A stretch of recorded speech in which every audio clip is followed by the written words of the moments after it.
सुप्रभात प्यारे बच्चों, मैं डॉक्टर दीपा द्विवेदी, प्रवक्ता हिंदी, केश कुमारी राजकीय बालिका इंटर कॉलेज सुल्तानपुर से आप सबका अपने इस वीडियो क्लास में स्वागत करती हूँ। बच्चों, पूर्व के वीडियो में हम लोगों ने अयोध्या सिंह उपाध्याय हरिऔंध जी द्वारा रचित पवन दूतिका के 12 छंदों तक का अध्ययन किए हैं। आज के इस वीडियो में हम लोग उसके आगे के छंदों का अध्ययन करेंगे। पाठ का नाम या शीर्षक का नाम आप जान ही रहे हैं, पवन दूतिका, और इसके रचयिता हैं अयोध्या सिंह उपाध्याय हरिऔंध जी। संदर्भ इसका मैंने बच्चों आपको पूर्व के वीडियो में भी बताया है, एक बार फिर से दोहरा देती हूँ। प्रस्तुत पद ब्रज भाषा एवं खड़ी बोली दोनों भाषाओं में काव्य रचना में सक्षम, खड़ी बोली हिंदी में प्रथम महाकाव्य की रचना करने वाले द्विवेदी युग के प्रख्यात कवि अयोध्या सिंह उपाध्याय हरिऔंध जी द्वारा रचित प्रिय प्रवास से हमारी पाठ्य पुस्तक हिंदी में पवन दूतिका शीर्षक कविता से उद्धृत है। 13 और 14 छंद का अध्ययन करेंगे अब हम लोग। सांचे ढाला सकल वपु है, दिव्य सौंदर्यशाली, सत पुष्पों सी सुरभि उसकी प्राण संपोषिका है। दोनों कंधे वृषभवर से हैं बड़े ही सजीले, लंबी बाहें कलभकर्षी शक्ति की पेटिका हैं। राजाओं सा सिर पर लसा दिव्य आपीड़ होगा, शोभा होगी उभय श्रुति में स्वर्ण के कुंडलों की। नाना रत्नाकलित भुज में मंजू केयूर होंगे, मोती माला लसित उनका कंबुसा कंठ होगा। इसका प्रसंग है बच्चों कि प्रस्तुत काव्य पंक्तियों में राधिका जी पवन दूतिका को अपने प्रियतम श्री कृष्ण की शोभा का वर्णन करती हुई उनकी पहचान बताते हुए कह रही हैं कि सांचे ढाला सकल वपु है दिव्य सौंदर्यशाली। सकल वपु सारा शरीर कैसा है? सांचे ढाला, सांचे में ढली मूर्ति के समान है। दिव्य, दिव्य का अर्थ होता है देवताओं जैसा। सौंदर्यशाली, सौंदर्य से युक्त। तो कहती हैं राधिका जी पवन से, हे पवन, उन श्री कृष्ण का सारा शरीर सांचे में ढली मूर्ति के समान अत्यधिक सुडौल एवं देवताओं जैसी अलौकिक कांति से युक्त सौंदर्य संपन्न है। सत पुष्पों सी सुरभि उसकी प्राण संपोषिका है। सुरभि का अर्थ होता है सुगंध, संपोषिका का अर्थ होता है पोषण करने वाली। सत पुष्पों, उत्तम पुष्पों की, तो उनके शरीर से निकलने वाली सुगंध उत्तम पुष्पों के सुगंध के समान प्राणों का पोषण करने वाली है। अर्थात जिस प्रकार उत्तम पुष्पों की गंध व्यक्ति के मन को प्रफुल्लित और आनंदित कर देती है, वैसी ही उत्तम सुगंध श्री कृष्ण के शरीर से श्रावित होती है। दोनों कंधे वृषभ वर से हैं बड़े ही सजीले। उनके कंधों का वर्णन करती हुई कह रही, कैसे हैं? वृषभ वर से। वृषभ वर से अर्थात सांड के समान श्रेष्ठ या बैल के समान श्रेष्ठ। यहाँ बैल से कंधों की तुलना क्यों की गई है? क्योंकि बैल के कंधे अत्यधिक मजबूत और सुडौल होते हैं। तो कहती हैं कि उनके दोनों ही कंधे श्रेष्ठ सांड के कंधे के समान विशाल और बलिष्ठ हैं। लंबी बाहें कलभकर्षी शक्ति की पेटिका हैं। और बाहें कैसी हैं? कलभकर्षी। कलभकर का अर्थ होता है हाथी के सूंड जैसी। तो उनकी दोनों भुजाएं हाथी के सूंड के समान शक्ति की पेटिका हैं, शक्ति की पिटारी हैं। आगे बताती हैं, राजाओं सा सिर पर लसा दिव्य आपीड़ होगा। कहती हैं उनके सिर पर राजाओं के जैसा अलौकिक कांति युक्त दिव्य आपीड़, आपीड़ का अर्थ होता है मुकुट। तो कैसा मुकुट होगा? दिव्य मुकुट होगा। तो उनके सिर पर राजाओं के जैसा अलौकिक कांति युक्त मुकुट सुशोभित होगा। शोभा होगी उभय श्रुति में स्वर्ण के कुंडलों की। उभय श्रुति दोनों कानों में, उनके दोनों कानों में तुम्हें सोने के सुंदर कुंडल शोभा बिखेरते दिखाई देंगे। नाना रत्नाकलित भुज में मंजू केयूर होंगे। कहती हैं कि वे अपनी दोनों भुजाओं में नाना रत्नाकलित विभिन्न रत्नों से परिपूर्ण सुंदर, मंजू सुंदर, केयूर होंगे, भुजबंद धारण किए हुए मिलेंगे। तो वे अपनी दोनों भुजाओं में विभिन्न रत्नों से जड़ित या विभिन्न रत्नों से परिपूर्ण सुंदर भुजबंद धारण किए हुए मिलेंगे। मोती माला लसित उनका कंबुसा कंठ होगा। कंबु का अर्थ होता है शंख। तो उनके इसके साथ ही साथ उनकी शंख जैसी सुडौल सुंदर गर्दन में मोतियों की माला सुशोभित होती दिखाई देगी। काव्यगत सौंदर्य है बच्चों। इस पद में श्री कृष्ण के एक एक अंग के मंजुल बिंब चित्र प्रस्तुत करने में कवि को पूर्ण सफलता प्राप्त हुई है। भाषा खड़ी बोली है, शैली प्रबंध, रस वियोग श्रृंगार है, छंद मंदाक्रांता है, अलंकार यहाँ अनुप्रास एवं उपमा अलंकार का प्रयोग है, गुण प्रसाद गुण है और शब्द शक्ति अभिधा शब्द शक्ति का प्रयोग है। अगला पद है, तेरे में है न यह गुण जो तू व्यथाएं सुनाए, व्यापारों को प्रखर मति और युक्तियों से चलाना। बैठे जो हों निज सदन में मेघ सी कांति वाले, तो चित्रों को इस भवन के ध्यान से देख जाना। जो चित्रों में विरह विधुरा का मिले चित्र कोई, तो जाके निकट उसको भाव से यूं हिलाना। प्यारे होके चकित जिससे चित्र की ओर देखें, आशा है यो सूरत उनको हो सकेगी हमारी। जो कोई भी इस सदन में चित्र उद्यान का हो, हो प्राणी विपुल उसमें घूमते बावले से, तो जाके सन्निकट उसके हिला के उसे भी देवात्मा को सूरत ब्रज के व्याकुलों की कराना। इसका प्रसंग है बच्चों, राधिका जी ने अपना संदेश अपने प्रियतम श्री कृष्ण तक भेजने के लिए पवन को दूतिका बनाया है। उन्होंने उसे कृष्ण तक जाने का मार्ग भी समझा दिया है। अब वे पवन को समझा रहे हैं कि तुम्हारे मुख तो है नहीं कि तुम मेरे संदेश को जाकर कह सको, अतः तुम मेरे संदेश को अपने विभिन्न क्रिया व्यापारों के द्वारा उन्हें समझा देना। इसी का वर्णन इन पंक्तियों में कवि ने किया है। राधिका जी पवन को समझाती हैं और कहती हैं कि तेरे में है न यह गुण जो तू व्यथाएं सुनाए। कहती हे पवन, तुम्हारे पास मुख नहीं है, मुंह नहीं है, और इस कारण तुम कोई भी बात बोलकर समझाने में असमर्थ हो। इसलिए व्यापारों को प्रखर मति और युक्तियों को चलाना।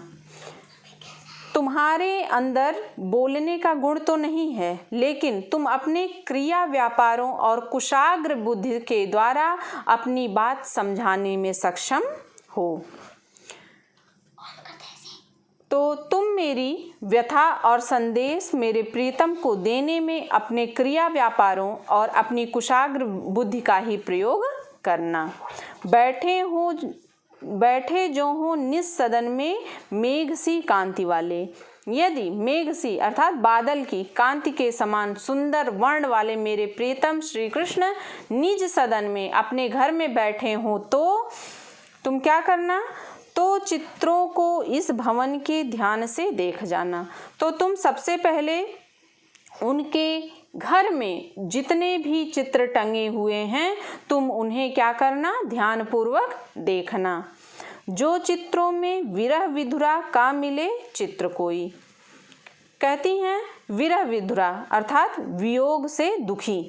तो उन चित्रों में अगर विरह से दुखी, वियोग से दुखी किसी स्त्री का चित्र हो तो जाके निकट उसको भाव से यूं हिलाना। तो तुम उस चित्र के पास जाकर उसे इस भाव से हिलाना कि प्यारे होके चकित जिससे चित्र की ओर देखें, कि मेरे प्रियतम आश्चर्यचकित होकर उसे देखने लगें। आशा है यूं सुरति उनको हो सकेगी हमारी। राधिका जी कहते हैं मुझे पूर्ण आशा ही नहीं बल्कि विश्वास है कि उस विरहिणी के चित्र को देखकर उन्हें मेरी सुरति अर्थात स्मृति या याद, उन्हें मेरी याद अवश्य ही आएगी कि मेरी प्रियतमा राधा भी मेरे विरह में इसी प्रकार से व्यथित होगी। जो कोई भी इस सदन में चित्र उद्यान का हो, औ प्राणी विपुल उसमें घूमते बावले से। आगे कहती हैं कि हे पवन दूतिका, उस घर में के चित्रों में यदि तुम्हें किसी ऐसे उद्यान अर्थात बगीचे का चित्र दिखाई दे जिसमें हो प्राणी विपुल उसमें घूमते बावले से पागलों की समान, तो जिसमें सभी प्राणी व्याकुल होकर पागलों के समान इधर उधर घूम रहे हों, तो जाके सन्निकट उसके और हिला के उसे भी। तब तुम उस चित्र के पास जाकर उसको भी इस प्रकार हिलाना कि देवात्मा को सुरत ब्रज के व्याकुलों की कराना। इस प्रकार हिलाना कि प्रियतम कृष्ण का ध्यान उस ओर आकृष्ट हो जाए और इस प्रकार तुम उन देवात्मा कृष्ण को उनके विरह में व्याकुल ब्रज के प्राणियों की याद दिलाने में सफल हो जाओगी। काव्यगत सौंदर्य है बच्चों। अमुखी पवन द्वारा राधिका के संदेशों को श्री कृष्ण को प्रदान करने की क्रिया चातुरी में कवि की अद्भुत कल्पना शक्ति इन पंक्तियों में दर्शनीय है।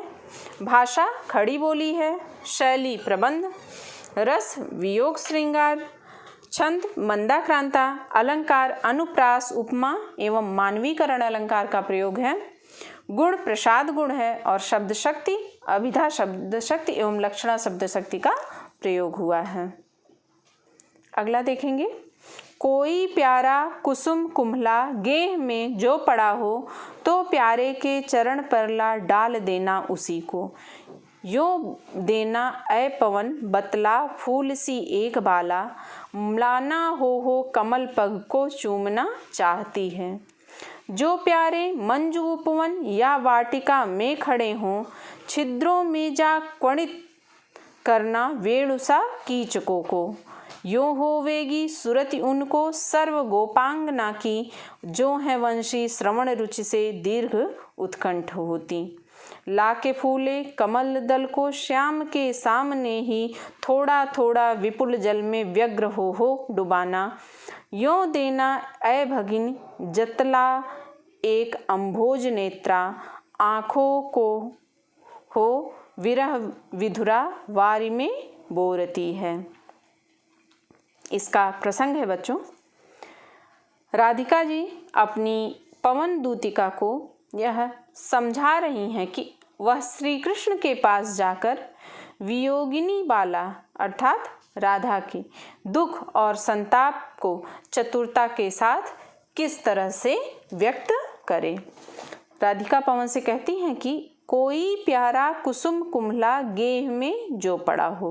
कुसुम अर्थात फूल, कुम्हला प्रभाहीन हो गया हो, गेह घर में। तो कहती हैं कि यदि कोई सुंदर फूल कुम्हलाया हुआ पड़ा हो तो तुम क्या करना, तो प्यारे के चरण परला डाल देना उसी को। तो उसे उठाकर प्रेम के साथ प्रियतम के चरणों पर डाल देना। कहती हैं कि यदि घर में कोई सुंदर फूल कुम्हलाया हुआ पड़ा हो तो उसे उठाकर प्रेम के साथ प्रियतम के चरणों पर डाल देना। अब पवन उठाएगी कैसे, उठा तो सकती नहीं है, अर्थात इतनी तेज तुम बहना कि वह उड़ते उड़ते मेरे प्रियतम के चरणों के पास आकर पहुँच जाए।